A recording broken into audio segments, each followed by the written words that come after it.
I'm back. All right, guys, what's up? It's your boy WideShoes coming in with another basketball shoe review. Today, we're going to be taking a look at the GT Hustle 2s coming from Nike. These are a $170 pair of shoes.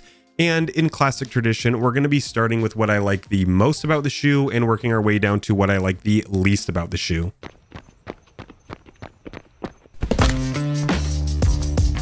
All right, so what is my most favorite part of the GT Hustle 2s? It's definitely going to be the traction. Now, I know a lot of you guys will be surprised because a lot of other shoe reviewers said that the traction was just slightly above average or even average at best. But I'm going to say that the GT Hustle 2s offer something very unique that no other shoe on the market offers currently, and that is the nub pattern on the bottom actually allows you to wear these shoes throughout the day or in casual settings and hop onto any basketball court without having to clean the shoe. Now, let me break that down a little bit. Currently, I am back in college and I don't want to be carrying a pair of basketball shoes in my backpack. So I had made the choice recently to wear my shoes to the gym, then to school, and then onto the courts late at night. And a lot of shoes just could not do that. They just collect too much of the street, too much dust, they collect dirt, they collect grass, but the GT Hustles do not do that. And that's because the nub technology allows you to just press off these rubber nubs very specifically, so the shoe doesn't trap little rocks or dust on the bottom of the shoe. And the nubs that have that hard rubber in the middle, they really get kind of slammed into the ground like this, and then you can just push off of them. It almost kind of pushes dust or buildup or grass or any grime that you have on your shoe out of the way. Personally, for me, I really like that these shoes could be worn casually and still perform very reliably on a court. I just can't think of any other shoe that does that.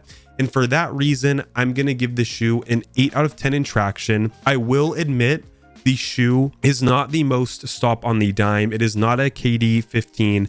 It is not a Kobe 10, but it is fairly reliable and offers something very unique. So I have to give credit where credit is due to Nike. I don't know if that was intentional, but this shoe will be very good for outdoors and very good if you want to wear one shoe throughout the whole day. All right, now what is my second most favorite part of the shoe? It's definitely going to be the lockdown of the shoe. Now, the lockdown doesn't really have anything special in regards to the lacing system. The lacing system is crankable. You can really tie this shoe tightly and it will not cramp your foot and it will not cause the top of foot pain that I always get or I tend to be more prone to. So overall, the lacing system is really good. Also, if you do lace up and go through all of the lacelet loops and you go and tie it tight on your ankle, you really get a secure and snug fit. I have not really had this level of security in a shoe in a long time.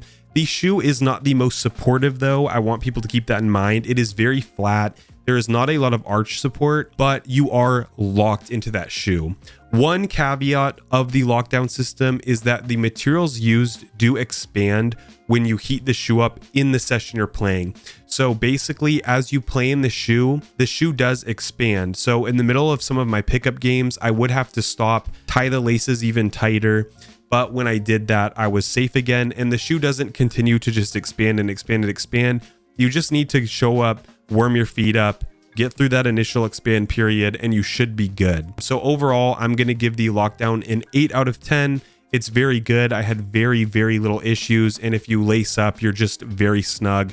Probably one of the best lockdown shoes from Nike in quite some time. So what is my third most favorite part of the shoe? It's definitely going to be the cushion setup of the GT Hustle 2s.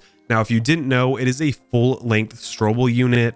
It is very, very low to the ground, and the shoe is kind of like a cross between bubble wrap combined with memory foam, or, you know, one of those beds. It's just that squishy foam. Like, I really cannot explain this better than saying it feels like bubble wrap combined with the beds where people used to jump on the bed and the wine glass wouldn't fall over. If you have like a memory foam pillow, it's something akin to that. And it is very unique. I personally like it. I think lighter players or players who are really explosive and making a lot of cuts and turns may not be the biggest fan, but it really did protect me. I'm playing basketball 3 times a week again, and it did a good job of protecting my joints.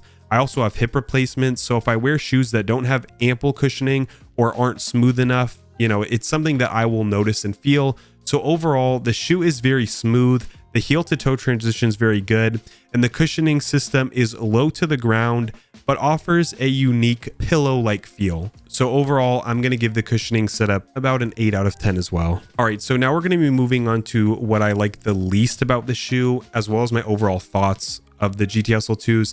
I'm going to say the worst part of the shoe is definitely the materials. I'm going to give the materials a 4 out of 10. They are definitely subpar. And for $170, this shoe is just not built very well. The materials are just not worth $170. And it feels like the nicest $110 shoes you can buy. It even feels like a cheaply made $150 shoe from Nike. And the shoe is more than that. So it's just not worth the price. Also, the shoe has began to become more and more flexible. The shoe doesn't have a shank plate, which basically means that there's nothing preventing the shoe from bending fully. So over time, the shoe for me has become more and more flexible.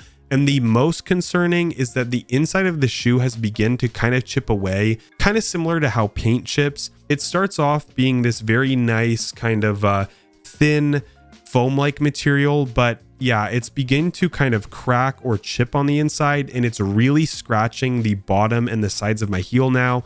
It feels like sandpaper, and it is chafing the back of my foot. I have kind of gotten around this by wearing thicker socks, but the thicker socks make my feet sweat more, and I'm wearing this shoe all day, so it really just does not have a good amount of durability.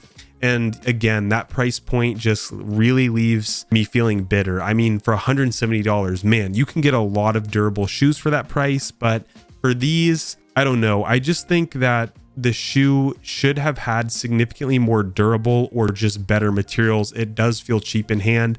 And overall, I'm just not okay with the shoe being $170 and being this brittle. So what are my overall thoughts of the GT Hustle 2 and who do I think should buy the shoe? Well, I think if you want an overall low to the ground shoe with great stability and great lockdown, you may want to consider buying these. I also think if you have wide feet or you're someone who wants to have a casual pair of shoes that you can also play basketball in, then you should consider picking up these shoes. But if you're someone who only plays basketball once a week, or you want a shoe that's purely for performance, like maybe you play in a league or you play for your college team or even your high school team, this shoe is just not for you. Basically, what I'm trying to say is if you want something purely for performance, this is not the shoe for you. But if you want a casual shoe, if you want something you feel safe in, if you're not really trying to make every dive for the ball or play at 100% of your capacity, then this is probably a good shoe for you. Overall, I enjoyed my time most when I was just practicing or going to play games casually with my friends after school. It's not something that I would wear for purely performance. So for overall, I'm going to give the GT Hustle 2s an 86 out of 100. That may seem generous, but I do think that there is something special here. I just think that it could have been executed a little bit better. And I'm probably going to keep wearing these shoes just as my casual basketball shoes that I can wear casually and play in. So if that's something you're interested in, then these shoes might be good for you. All right, guys, thanks for trusting me with your basketball shoe reviews. Hopefully I'll be seeing you more often, and peace.